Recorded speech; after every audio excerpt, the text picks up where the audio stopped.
مشاكل. المدد الدستورية حسب تفسير المحكمة الاتحادية أنه إلى الآن لم نخرج من المدد الدستورية باعتبار الشهر الذي مكنوا به تنصيب رئيس الجمهورية هو شهر 30 يوم فعلي، يعني تخرج من عنده أيام العطل والمناسبات.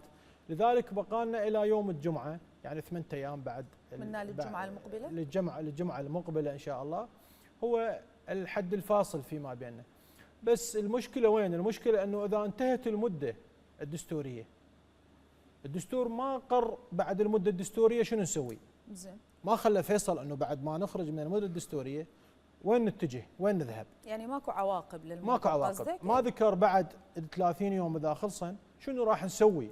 شنو ينحل البرلمان؟ لا، البرلمان العراقي عنده مصدر قوة أنه لا يحل البرلمان العراقي إلا البرلمان يحل نفسه بنفسه.